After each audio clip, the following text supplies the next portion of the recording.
सो hey everyone, स्वागत है आप सभी का। मेरा नाम है दीपक विश्वकर्मा और आज आप सभी मुझे सुन रहे हैं मेरे इस यूट्यूब चैनल पर, यानी कि डार्क लेजेंड हॉरर स्टोरीज पर। और आज मैं आप सभी के सबसे फेवरेट टॉपिक पर वीडियो लेकर आया हूं। और इस वीडियो में मैं आप सभी को वेंडिगो की डरावनी कहानी सुनाने वाला हूं। और मुझे पूरी उम्मीद है आप सभी को कहानी और आवाज़ सुनकर मज़ा आएगा। अगर आप सभी को कहानी और आवाज़ सुनकर मज़ा आए तो वीडियो को लाइक कर दें और चैनल को सब्सक्राइब ज़रूर से कर दें। और कमेंट करके बताइएगा ज़रूर कि आपको कहानी और आवाज़ कैसी लगी।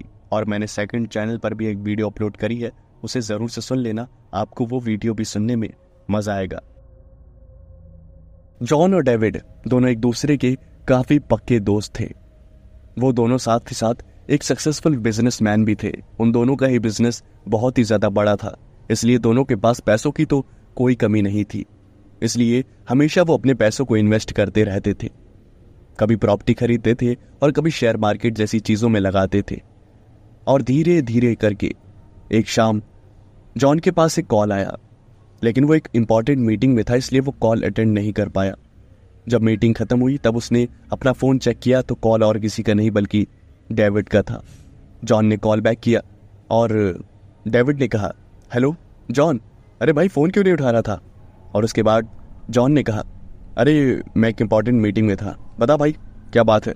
और उसके बाद डेविड ने कहा, अरे भाई मेरे पास एक बात है तुझे बताने के लिए। एक प्रॉपर्टी है जिसमें इन्वेस्ट करना है। मेरे पास पैसे हैं लेकिन थोड़े कम पड़ रहे हैं। अगर हम दोनों पार्टनरशिप करके वो प्रॉपर्टी खरीद ले तो इन फ्यूचर वो हम दोनों को काफ़ी अच्छा प्रॉफिट दे सकती है। और उसके बाद जॉन ने कहा, अच्छा ऐसी बात है, तो एक काम कर, तू मुझे शाम को मिल, हम दोनों शाम को मिलकर इस बारे में डिस्कस करते हैं, ओके? और फिर डेविड ने कहा, हाँ कोई बात नहीं, हम शाम को मिलते हैं। शाम के वक्त वो दोनों मिले और उसके बाद जॉन ने कहा, हाँ भाई कैसा है तू, बिजनेस वगैरह सब बढ़िया चल रहा है? और फिर डेविड ने कहा, हाँ भाई तू बता अपना। और जॉन ने भी सेम जवाब दिया। उसके बाद वो दोनों बैठ गए और जॉन ने पूछा, बता भाई कौन सी प्रॉपर्टी में इन्वेस्ट करना है, बता उसके बारे में, कुछ फोटोज़ वगैरह कुछ हैं, कहाँ पर है प्रॉपर्टी? और उसके बाद डेविड ने कहा, अरे हाँ भाई क्यों नहीं, मैं कोई पागल थोड़ी हूँ जो तुझसे ऐसे ही कॉल करके बात करने लगूंगा प्रॉपर्टी के बारे में। ये देख, ये प्रॉपर्टी है। और उसके बाद डेविड ने अपना लैपटॉप निकाला और कुछ फोटोज़ को ओपन करके जॉन को दिखाने लगा। डेविड ने कहा, देख भाई ये प्रॉपर्टी है और काफ़ी अच्छी है, इन फ्यूचर ये काफ़ी अच्छा प्रॉफिट देगी हम दोनों को। मेरे पास पैसे हैं लेकिन थोड़े कम पड़ रहे हैं, अगर हम पार्टनरशिप में खरीद ले तो काफ़ी अच्छा रहेगा। और फिर जॉन ने कहा, क्या ये है प्रॉपर्टी? लेकिन ये तो सिर्फ जंगल नजर आ रहा है, यहाँ पर क्या करेगा तू खरीद के? और उसके बाद डेविड ने कहा, अरे भाई थोड़ा दूर की सोच। हाँ, अभी यहाँ पर एक रोड बनने वाली है, तो समझ रहा है, एक रोड बनने वाली है जो सीधा दूसरे शहर की ओर जाएगी।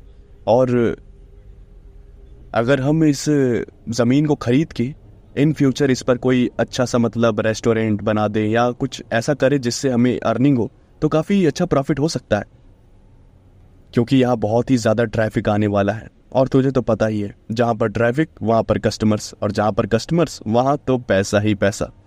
और उसके बाद जॉन ने कहा, ठीक है, लेकिन कितने की ज़मीन पड़ रही है?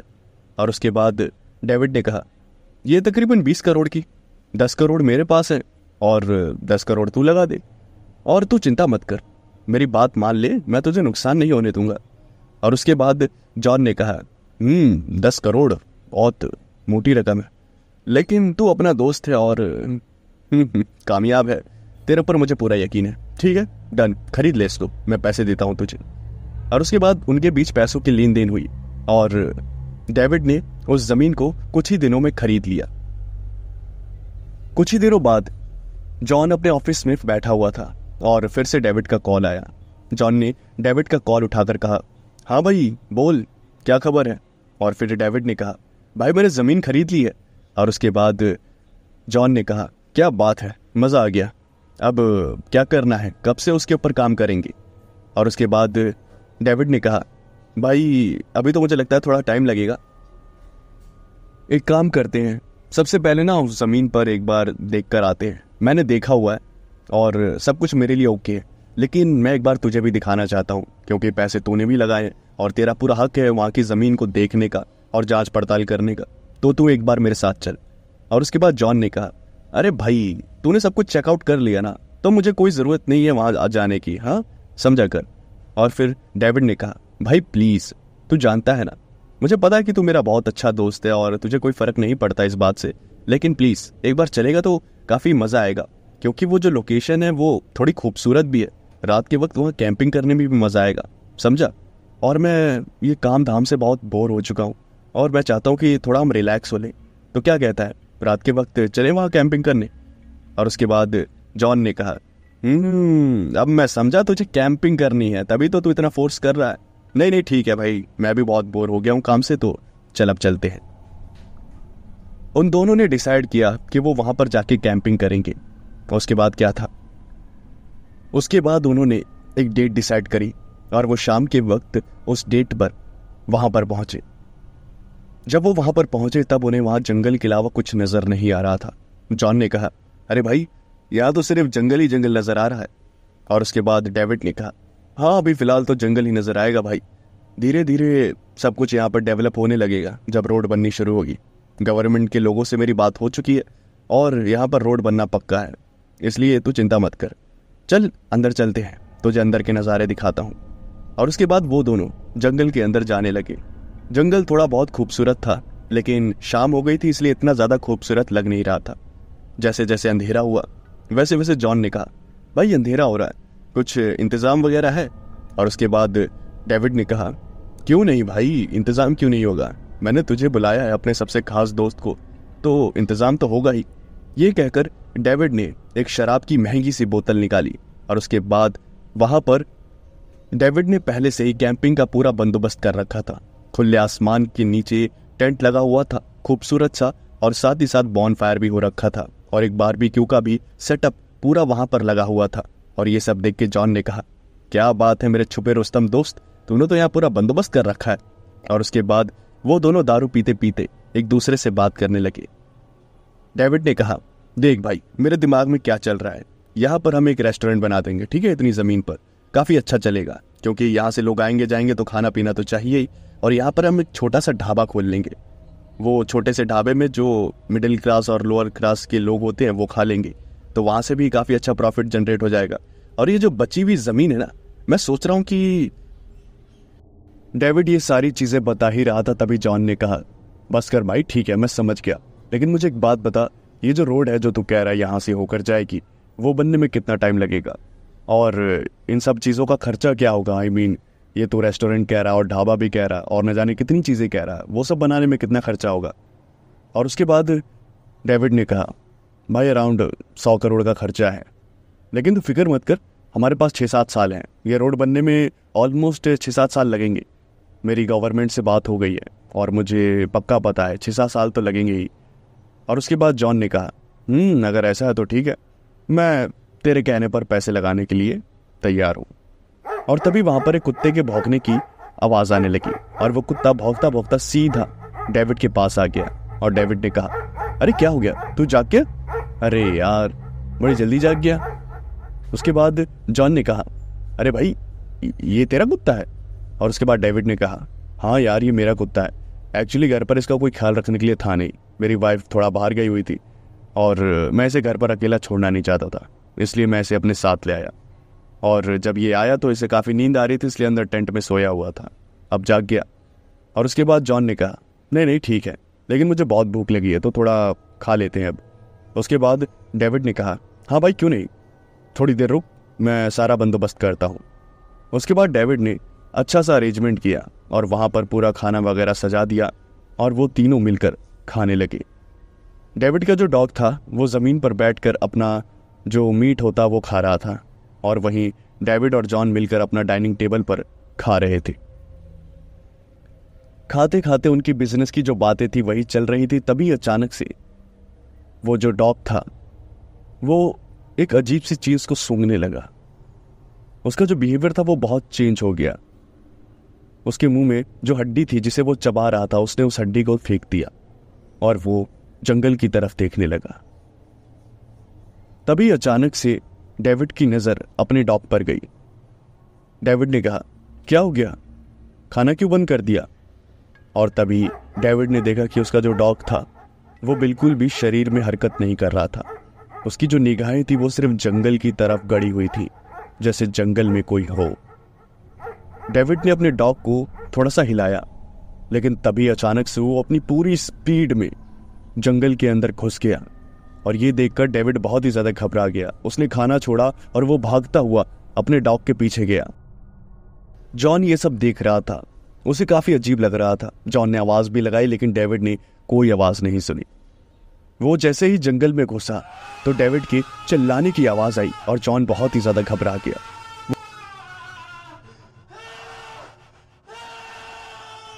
जॉन उस जंगल की तरफ भागा ही था, तभी थोड़ी देर में डेविड जो था वो वापस आ गया और उसके साथ उसका डॉग भी था। जॉन ने कहा, अरे भाई क्या हो गया था तुझे, और तेरा डॉग अचानक से इस जंगल में भागा क्यों? और उसके बाद डेविड ने कहा, अरे पता नहीं, शायद उसने कुछ देख लिया था। और उसके बाद जॉन ने कहा, अरे वो तो ठीक है, लेकिन तू चिल्लाया भी तो था। और उसके बाद डेविड ने कहा, हाँ वो मैं थोड़ा डर गया था क्योंकि जंगल में अंधेरा था। और उसके बाद जॉन ने कहा, चल ठीक है भाई, अब मैंने बहुत खा लिया है, अब मैं टेंट में सोने जा रहा हूँ, ठीक है? अब कोई काम की बात तो नहीं करनी तुझे? जिसके जवाब में डेविड ने कहा, नहीं भाई, मुझे कोई काम की बात नहीं करनी। जॉन अपने टेंट की तरफ जा ही रहा था, तभी जो डेविड का डॉग था वो बार बार भौंकने लगा और वो डेविड को देखकर ही भौंक रहा था। और ये बात बहुत ही ज्यादा अजीब थी। जॉन ने कहा, क्या हो गया तेरे डॉग को, ये तो तुझे ही देख के भौंक रहा है। और डेविड ने कहा, पता नहीं, शायद इसे भूख लगी है, मैं इसे कुछ खाने के लिए दे देता हूँ। और उसके बाद जॉन ने कहा, हाँ तू सही कह रहा है, इसे भूख लगी हुई है, इसे तो कुछ खाने के लिए दे दे, मैं जाकर सोता हूँ। और फिर डेविड ने हाँ में सर हिलाया और जॉन अपने टेंट में जाकर सोने लगा। लेकिन डेविड का जो डॉग था वो चुप होने का नाम ही नहीं ले रहा था, बार बार भूखे जा रहा था। और एक बार तो उसने डेविड को काटने की भी कोशिश करी, लेकिन डेविड ने खुद का बचाव किया। और उसके बाद धीरे धीरे समय बीता और तकरीबन रात के 12 बजे डेविड को एक आवाज सुनाई दी और वो आवाज थोड़ी सी अजीब थी। बाहर उसने देखा तो मौसम खराब हो रहा था, आसमान में बिजली चमक रही थी और साफ पता चल रहा था कि अब कुछ देर में बारिश शुरू हो जाएगी। साथ में ठंडी ठंडी हवा भी चल रही थी, इसलिए जॉन ने सोचा क्यों ना थोड़ा सा बाहर घूम लिया जाए। और इसलिए वो अपने टेंट से बाहर निकला। जैसे ही वो टेंट से बाहर निकला और इधर उधर टहलने लगा तो उसे डेविड की टेंट से आवाज आई। और वो जो आवाज थी वो डेविड के डॉग की थी। डेविड का जो डॉग था वो तड़प रहा था और उसे बहुत दर्द हो रहा था, इसलिए वो बार बार कर्रा रहा था। जॉन को कुछ समझ नहीं आया। उसने सोचा कि चलो एक बार टेंट में जाकर देख लिया जाए कि आखिर बात क्या है, डेविड का डॉग इतना कर्रा क्यों रहा है। और उसके बाद जॉन सीधा टेंट के पास गया और उसने टेंट की चैन को खोला। और जैसे ही उसने टेंट के अंदर देखा तो उसकी जो हालत थी वो खराब हो गई। उसके पैरों तले जमीन खिसक गई और आसमान में एक जोर की बिजली कड़की। और जॉन ने देखा कि डेविड अपने ही डॉग का कटा हुआ सर खा रहा है और उसका जो आधा शरीर है वो जमीन पर बिखरा हुआ है। उसकी आंतें और उसके जितने भी ऑर्गन्स थे वो पूरे टेंट में सने हुए थे और डेविड का जो पूरा मुंह था वो पूरा खून और मांस से रंग चुका था। और जैसे ही ये सब जॉन ने देखा तो आसमान में बिजली कड़की और बारिश शुरू हो गई। जॉन को पता था कि उसे क्या करना है। जैसे तैसे अपने आप को संभालते वो पागलों की तरह वहां से भागा। जैसे ही उसने भागने के लिए अपने कदमों को आगे बढ़ाया वैसे ही डेविड एक पागल राक्षस की तरह उसकी तरफ दौड़ लगाने लगा। जॉन अपनी जान बचाने के लिए बस वहां से भाग रहा था, लेकिन डेविड भी बहुत ही ज्यादा तेजी से जॉन का पीछा कर रहा था। जॉन को कुछ समझ नहीं आ रहा था कि आखिर डेविड ऐसा क्यों कर रहा है। जॉन को कुछ समझ नहीं आ रहा था कि आखिर डेविड को ऐसा क्या हो गया है कि वो ऐसी घिनौनी और अजीब हरकत करने लगा है। जब वो जंगल के अंदर पहुंच गया तब वो सोच रहा था कि आखिर बाहर जाने का रास्ता कौन सा होगा। और भागते भागते तभी अचानक से उसका पैर एक गड्ढे में गया और वो तुरंत जैसे ही जॉन उस 20 फीट गहरे गड्ढे में गिरा तो उसके जो बैक पे बहुत ही ज़्यादा प्रेशर पड़ा और उसको बहुत ही ज़्यादा दर्द हुआ। और तभी उसे ऐसा लगा जैसे उसकी पूरी रीढ़ की हड्डी टूट गई है। और तभी उसने अपने पीछे हाथ लगाकर देखा तो पूरा उसकी पीठ पर खून ही खून था। और ये सब देखकर जॉन की और हालत खराब हो गई। तभी उसने पीछे मुड़कर देखा तो उसे नजर आया कि उसकी बैकबोन नहीं टूटी है, बल्कि वो एक लाश के ऊपर गिरा है और उस लाश की बैकबोन टूटी थी। और वो लाश और किसी की नहीं बल्कि डेविड की थी, जिसका मतलब डेविड मर चुका था। लेकिन अगर डेविड मर चुका है तो जो ऊपर डेविड के डॉग का मांस खा रहा था वो कौन था? ये सारे सवाल जॉन को रुलाने लगे। जॉन बहुत ही ज्यादा घबरा रहा था। उसे समझ नहीं आ रहा था कि आखिर वो कहाँ फंस गया है। वो उस गड्ढे से बार बार निकलने की कोशिश कर रहा था, लेकिन उसकी सारी कोशिशें नाकामयाब हो रही थी। तभी उसे एक आवाज सुनाई दी और ये आवाज एक आदमखोर वेंडिगो की थी। तभी वहां पर चलता हुआ कोई आया और जॉन ने अपना चेहरा छिपाने की कोशिश करी। डेविड का रूप लिए हुए वो आदमखोर दरिंदा आया और उसने गड्ढे के अंदर ऐसे झांक कर देखा और जॉन की जो सांसें थी वो लगभग रुक गई और वो जमीन पर धड़ाम से गिरा। और ये देखकर वो हैवान हंसने लगा।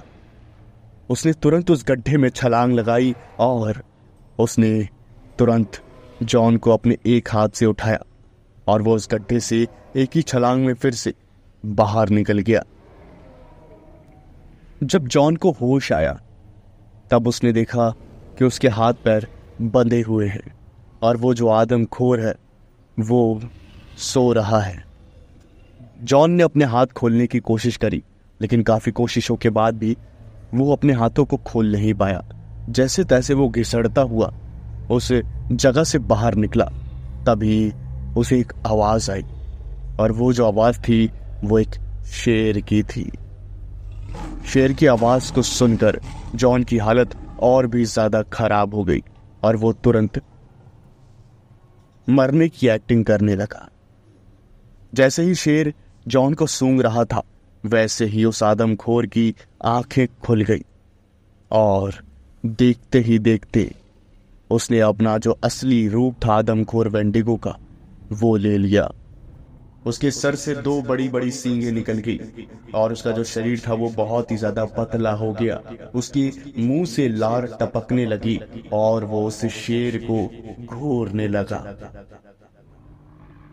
उसका घूरना इतना ज्यादा भयानक और डरावना था जिसे देखकर उस शेर के भी कदम पीछे होने लगे और उस आदमखोर वेंडिगो के जो कदम थे वो आगे आने लगे। वो शेर वहां से भाग पाता उससे पहले उस आदमखोर राक्षस ने शेर के ऊपर भी हमला कर दिया और अपने एक वार से उसने शेर के शरीर के 2 टुकड़े कर दिए। शेर का जो सर था वो जमीन पर गिर गया और उसका जो बाकी का शरीर था वो हवा में उड़ता हुआ काफी दूर गिरा। और ये देखकर जॉन वहीं पर मरने की एक्टिंग कर रहा था और उस आदमखोर को भी यही लग रहा था कि जॉन मर चुका है। और वो सिर्फ जॉन को इसलिए जिंदा रखा हुआ था क्योंकि उसे भूख कम थी और जब भी उसे ज्यादा भूख लगती तब वो जॉन को खाता, इसलिए उसने जॉन को जिंदा रखा हुआ था। उस आदमखोर वेंडिगो के सामने शेर का सर पड़ा हुआ था, इसलिए बिना कोई देरी किए उसने शेर का सर उठाया और वो शेर के सर को ही खाने लगा।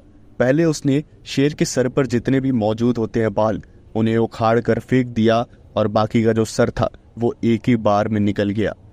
बाद में उसने वो शेर के जो दांत होते हैं वो एक एक करके थूक दिए और ये सब चीजें जो थी वो जॉन देख रहा था और उसे उल्टी आ रही थी, लेकिन उसने जैसे तैसे अपने आप को रोका हुआ था।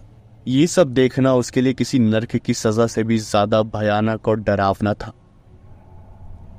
उसे शेर के सर को खाने के बाद उस आदमखोर ने जॉन को देखना शुरू कर दिया और उसके बाद उसका मन बन गया कि अब वो जॉन को खाएगा, इसलिए वो एक एक कदम अपने जॉन की तरफ बढ़ाने लगा और जब वो जॉन के पास पहुंच गया था तब उसने जॉन को एक हाथ से उठाया और जॉन बस अपने आप को कंट्रोल नहीं कर पाया और वो चीखने चिल्लाने लगा। लेकिन उस आदमखोर को इस बात से कोई फर्क नहीं पड़ने वाला था, क्योंकि वो उस जॉन को जिंदा भी खा सकता था। वो उस जॉन को अपने मुंह की तरफ बढ़ा ही रहा था, तभी उसे एक आवाज सुनाई दी। कैंपिंग का सारा सामान बाहर ही पड़ा हुआ है और दोनों का कोई पता नहीं है। क्या लगता है सर, क्या हुआ होगा? और तभी एक और आदमी की आवाज आई, तुम चुपचाप चलो। मुझे लगता है कि वो दोनों जंगल में भटक चुके हैं और यहीं कहीं होंगे, इसलिए हमें अपनी खोज पड़ताल जारी रखनी चाहिए। बहुत बड़े लोग हैं वो, उनके पास बहुत पैसा है। अगर हम उन्हें ढूंढ नहीं पाए तब बहुत प्रॉब्लम हो जाएगी, समझे तुम? इसलिए उन्हें ढूंढने में ध्यान दो। देखो कहीं ना कहीं कोई ना कोई सुराग तो मिलेगा ही।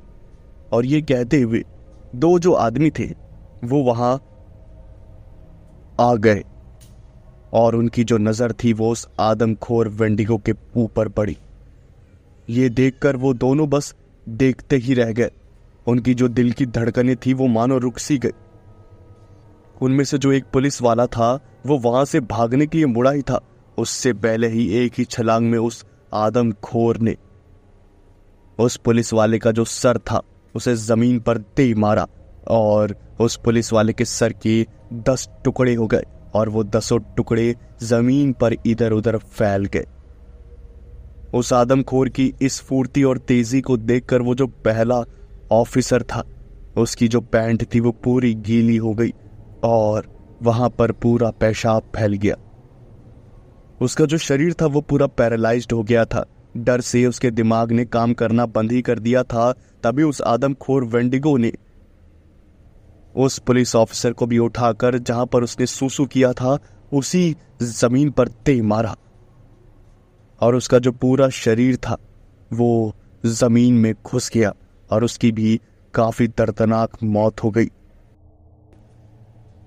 जब ये सब हुआ तब काफी चीख पुकार मची, जिसके कारण वो जो बाकी के जो ऑफिसर्स थे वो सभी जंगल के अंदर घुसे और तकरीबन वहां पे पूरी फोर्स आ गई जिनके पास हाईटेक वेपन्स थे। उन्होंने उस आदमखोर पर फायरिंग करनी शुरू कर दी, लेकिन उन्हें शायद इस बात का अंदाजा नहीं था कि उस आदमखोर के ऊपर फायरिंग का कोई असर नहीं पड़ता। इतने सारे इंसानों को एक साथ देखकर वो जो आदमखोर वेंडिगो था उसकी खुशी का कोई ठिकाना ही नहीं रहा। उसने अपने एक एक वार से कई सारे पुलिस वालों को मौत के घाट उतार दिया और वहां पर लाशें बिछा दी। वहां पर तकरीबन 100 पुलिस वाले आए थे, लेकिन 100 में से एक भी जिंदा नहीं बचा। वेंडिगो ने उन सभी पुलिस वालों की जो लाशें थी उनका ढेर बना दिया और वो उसी ढेर पर बैठकर एक एक करके उन पुलिस वालों की लाश को खा रहा था। पहले वो एक लाश की गर्दन तोड़ता और उसके बाद वो पहले गर्दन को खाता और उसके बाद हाथ उखाड़ता, फिर पैर उखाड़ता और ऐसे कर करके वो पूरे शरीर को खा जाता और जब पूरा शरीर खत्म हो जाता तब उसके बाद वो दूसरे शरीर को खाना शुरू करता और ऐसे करते करते उसने 100 पुलिस वालों को खा लिया। और डरावनी बात तो ये थी कि उसकी भूख फिर भी शांत नहीं हुई। उस आदमखोर ने जैसे ही जॉन को देखा तब जॉन ने खुद को मरा हुआ मान लिया, क्योंकि उसके पास भागने का कोई और रास्ता नहीं था। लेकिन तभी उस आदमखोर ने एक जोर की दहाड़ लगाई और वो वहां से चला गया। पास में ही एक बहुत बड़ी गुफा थी। वो आदमखोर उसी गुफा के अंदर चला गया और उस गुफा के अंदर से खराटे लेने की आवाज आने लगी, जिसे साफ पता चल रहा था कि उस आदमखोर का जो पेट था वो भर चुका था और अब उसे सोना था और वो सोने के लिए उस गुफा में चला गया था।